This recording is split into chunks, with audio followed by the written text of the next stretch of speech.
Good morning and welcome to the Senior Hour, which is sponsored by Santa Clarita In-Home Care and Advanced Audiology.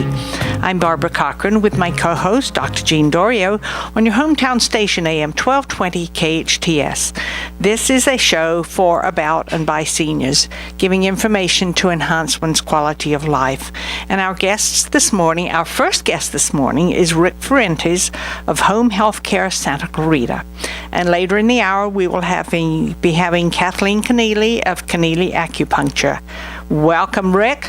Good morning. How are you? Fine, thank you. Good. You survived the weekend and all the... It was tough. It was a tough weekend for all kinds of people in this town. It was, and I think, especially with our seniors, with having breathing problems, asthma, COPD. I know Russ was having a hard time. Yeah, it's this is kind of the time, and I know there's still a lot going on with the fire, and there's still some people that are still affected. But now that things have calmed down a little bit, it's a little bit of okay, let's look back. All right, this is kind of a wake-up call, right? It's just like when an earthquake happens. You run around and put your batteries in your flashlight, and you get all the things that you probably forgot about for a while. This is a good wake-up call, and I think even with us as an agency, and I'm sure a lot of people went through these things, there was a lot that went on this weekend that were needs to be planned for, and we've noticed that a lot of families maybe got a little complacent, and so there was a lot of these sort of urgent calls, and now's the time to say, well, okay, next time something happens, whether it be a fire or an earthquake or something, let's talk about and think about, start putting those things together, because this is the nature's way and God's way of saying, hey, wake up, let's start thinking about this, right? That's right, because things are going to happen. Mm-hmm. Unfortunately, we don't get the floods and the rains, although fortunately, but we could use the rain, but not in the form of a flood, right? No, that's correct. That's correct. But we do get the earthquakes, and we do get the fires, like we experienced this past weekend. So some of the things that we experienced that really it's effectively these families experience. So they have a senior, and then in these cases, sometimes it's a senior that's has some care that in the home, or that the family's caring for, or a professional, whatever. Just doesn't matter. But there was a definite sense of sort of, oh my gosh, now what? Kind of a lack of preparedness kind of thing. We had a situation in that the freeways, right? They shut down for a while, right? The 14 was shut down for a while, and even if you weren't on the 14 or didn't have the 14, by the time that shut down, right, you may as well walk on the 5 freeway for the amount of traffic there was. I can imagine. So what was happening is we'd get a call, hey, generally my sister takes care of my mom during this period of time, this day or whatever it is, and she can't get here. So it's a function of, okay, now panic, right? So we looking at it, say, okay, let's start thinking about some backup plans here. Let's start thinking about what does happen in an emergency when people can't travel the freeways. They may not be in the line of the fire, but you can't get anywhere. That's true. You can't get anywhere. It's just the way it is. So what now? Who do you call? Do you have a list of who do you call? What do you do? Do you have those backup plans? It's a wake-up call to put those, what do you call it, procedures? I don't know. It's kind of a funny way to say it, but those lists in place now to say, okay, next time this happens, who do I call? And how do I have that kind of backup plan in place? We had issues with folks in medication. Same kind of thing, right? And a lot of it had to do with a lot of people trying to move in different places, and it's interesting when you have a natural disaster like that. A lot of the periphery, the disaster itself is, we have some great people and first responders and everything, but the periphery, it's a lot about lack of movement. Everything kind of grinds to a halt in town. So if you have a situation where you're kind of counting on movement to get medication, to have somebody there to help you with that medication or injections or whatever it is, now what, right? And so let's start making those lists and planning on them, because I hate to say it, but something's going to happen again, right? Earthquake. Oh, it will. Right. Not a flood maybe, but earthquakes are the highest possibility. And, our senior population, they're susceptible. And that's where our problem lays. If you don't anticipate what your needs are going to be during the time of crises, that movement is not going to happen. And we need to have here in Santa Clarita, since we're a pretty close community, a way that is organized for our seniors to assure that they're taken care of. Mm-hmm. And, they don't have the best communication skills because they don't use computers and phones, but most of those might be down, but when they come up, or if there are other ways of going about hooking everybody up, just by even knocking on a door, we need to do that here. And, I think that to a certain degree, like you said, Rick, the larger things are being done here in Santa Clarita and everywhere else, but the smaller things, the detailed things like assuring that our seniors have their medications or are hydrated and have their glasses and, have their communication with relatives who are across the country, that needs to be done, and we haven't done that yet. Absolutely.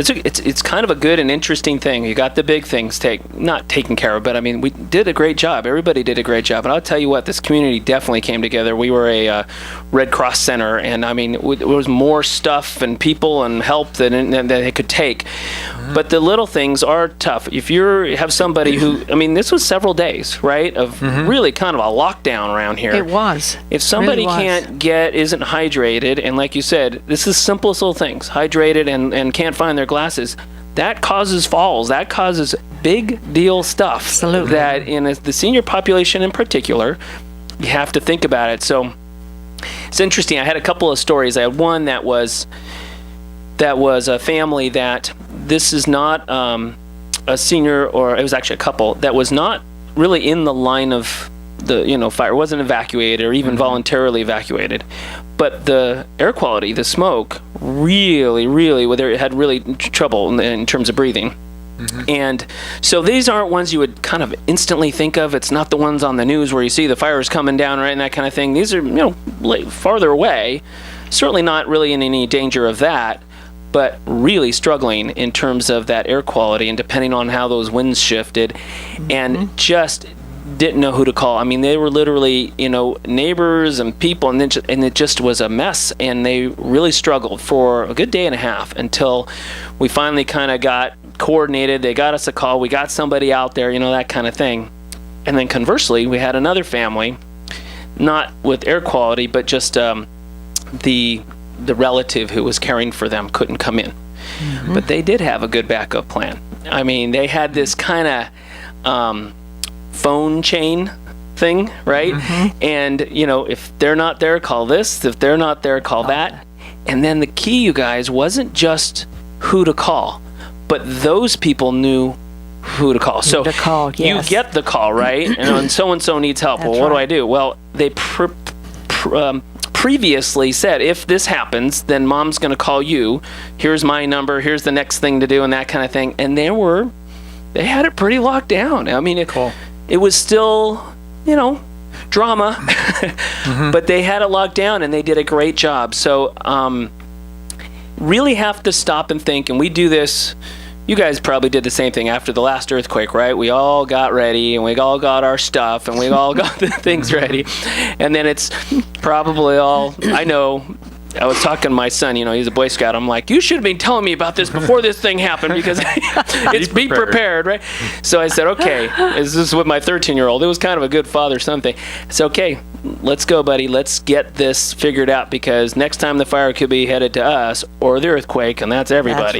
That's right. And let's get prepared. So now, seniors, it's not just you. You got to have the rest of your support system involved.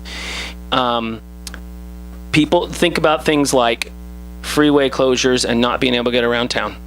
Think about things like evacuations.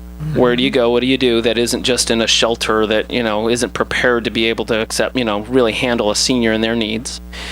Where medications, things like just your, walkers and canes and things that you need when you're, fortunately, I'm in a position where I could just get up and go someplace and hang out in a coffee shop if I had to. Well, a senior can't always do that. That's very true. Right? There are other peripheral things that make that list, know where they are, know where the backup is for those things, right?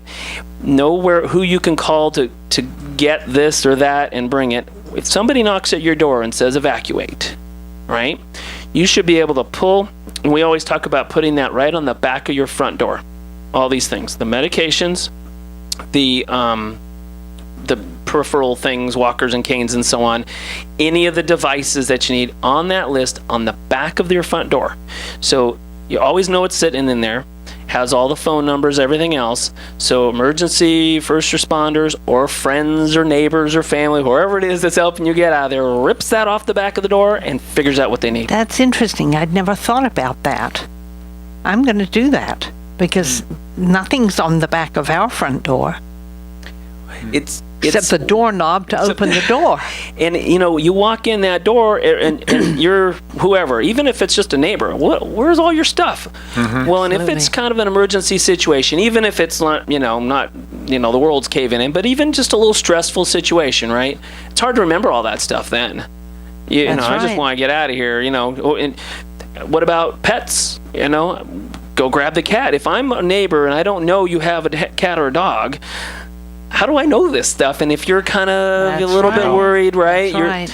So all these things that are those things that are important. And by the time you're done, it's not a massive list, but it's the important list. Put it on that back of the door. And then even if you don't remember all these things, you'll remember. It's right there. Go grab it. It's on that list. Just rip it off that door. That's right. And that's right. Here are all of them. Okay. Boom, boom, boom, boom, boom. Let's get in the car and go. But the seniors in our community, I don't think are that well prepared, and I don't think their family members or caregivers are either.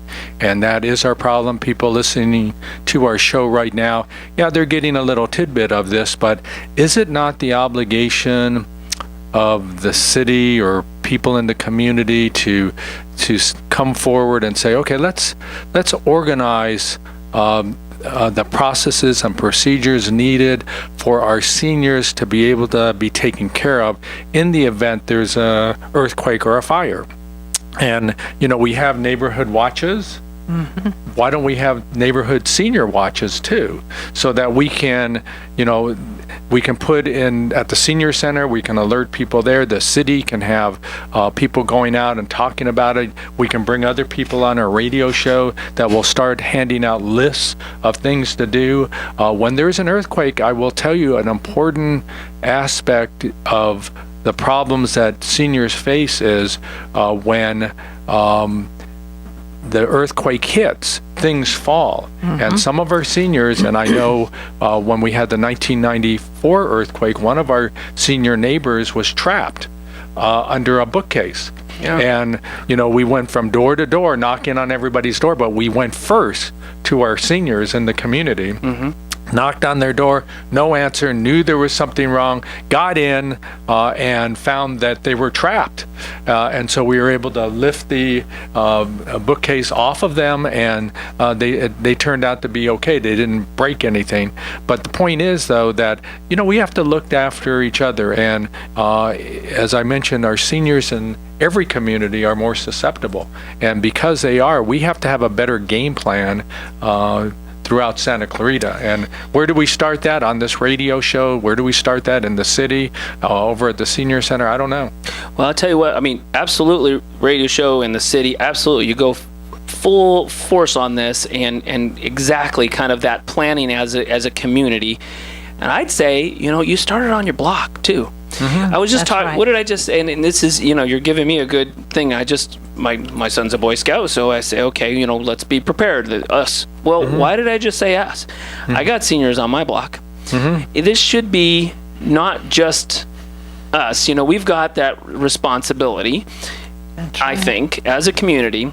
We all have sort of more vulnerable people on our, smaller community-wise. I'm talking about community with a small c, your block, your little neighborhood. And if we take that extra step to say, okay, Part of my plan is us. I got to make sure that if we're not safe, then I'm not going to be able to help anybody else. So I got to make sure I'm safe That's so I can right. help other people. And then let's take it one step further. And let's take those that are vulnerable in our community and let's initiate that backup plan with them. Because you're right, a senior can do so much, or somebody that's vulnerable in other ways, and it might even not be a senior, but anybody that's vulnerable in other ways, can do so much and have that plan, but they need that assistance. And if the rest of the neighborhood or whomever it is knows what's going on, that's when the plan really works. And that example I gave wasn't just that they had that list, it was all the people that were on that list knew what was going on. Yes. Does that make sense? Yes, it certainly does. It's kind of this Certainly does. group think, and then boy, when you have it sort of already in place, you don't have to think of it when that pandemonium's going on. And lots of times your mind goes completely blank. Yeah, freeze up, don't wait, you? Wait. You do. You freeze. But you really do. Practice makes perfect, Right. and teammanship comes through that practice. And if you expect our Navy to man and woman a ship, an aircraft carrier, and think that all of a sudden the first or the second time they're going to be able to do it. It doesn't work that way. It's thousands and thousands of times going through the processes and procedures that you need to do to keep that ship going, to get the planes off, get them back in safely, the munitions, the gasoline, all of that needs to be monitored and taken care of. The same in the community. We need to start doing that. We need to start looking at our seniors and saying, not put a star or a scarlet letter on their home. Yeah. We don't do that. But we need to be able to say, okay, if something happens, let's make sure, when we are sure that our families are okay, turning to the neighbors who are there, especially the senior neighbors, to check on them as well and have a process to go through. And maybe the Boy Scouts, Girl Scouts can all start into this. Everybody. But I think, certainly it would be great for the radio station to implement this, or the city to implement it. But, it seems like grassroots always starts from somewhere. And, Rick, possibly with your son and us here, we can start working that out with our seniors in the community to make sure that they're an earthquake, a fire, whatever disaster takes place, they're ready for it. And it's going to happen again. Oh yeah, Absolutely. It's going to happen. Let's not it's put our head in the just sand, a right? foregone conclusion. We're either going to have another massive fire, or we're going to have an earthquake. Floods, I think we can discount. For a while. Who knows? But either way, the earthquake is definitely out there in the forefront. Oh, absolutely. I would guarantee right now, as great as job they did, all the first responders, fire, sheriff, everybody else, I guarantee right now they're looking at it and saying, what can we do better? What can we do? This is almost like a training thing, right? Absolutely. What happened wrong? What happened right? We should be doing that individually and as a community the same way. Okay. Exactly. A lot of that worked out well. We did pretty good. There was a lot that went right. Okay, what went wrong, or what could we do prepared? And I think in terms of the senior community, it's even more critical that we have that sort of postmortem, looking at it. Okay, nobody's beating anybody up here, but we can do better. And as a community, let's start thinking that through. Start with that plan. Start with this teamwork approach. I think one of the things that we still don't look at is that, and you alluded to it before, is the air quality that we had here in Santa Clarita. The winds actually blew southeast and moved most of the smoke in a different direction. But when we had it coming in our direction with the ash, that was really difficult for a lot of our patients, including our senior patients. And if we were to be able to have a monitor that says air quality is 10 to P2, particulate count 2, and particulate count 10. These are size of particles, but we need to know how bad that is. And right away, I was hearing the accounting of the fire and evacuations and things like that, but, air quality is mentioned in one line and that's it. Whereas right in the morning, everybody should be told, don't go out. And, the air quality is this. Some people know, well, at a level of 7, I'm fine, but at a level of 10, I'm done. And they won't go out. So we need to have that information as well as we look back of the things we need to do better.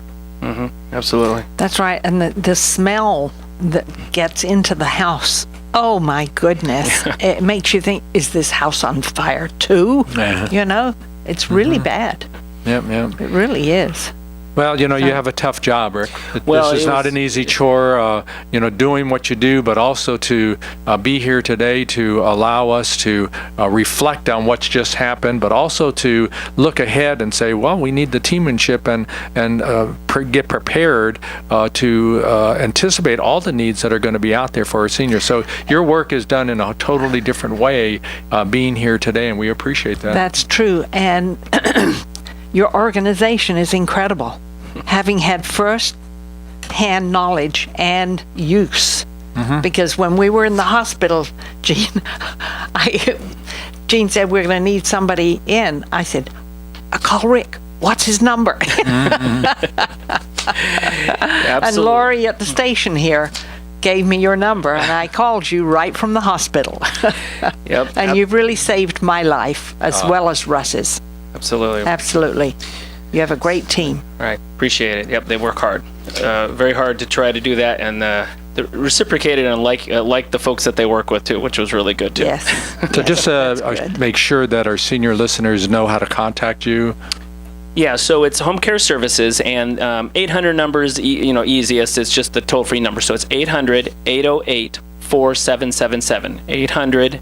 800-808-4777. And if you just want to talk even those kinds of things, like the situation for care, but even the safety kind of thing, we're going to start working on this, and we're going to put those lists together, and let's help people try to be prepared for this on the next go around, and we will do that as well. Absolutely. And then you can go to our website, which is homecaresantaclarita.com. So www.homecaresantaclarita.com. Yes. Terrific. All right. Thank you so much, Great, Rick. Rick. Thanks for Appreciate being on the it. show We today. appreciate Always you having appreciate me. you being here. Thank you. Yes. All I'm Barbara Cochran with my co-host, Dr. Jean Dorio, on your hometown station, AM 1220 KHTS.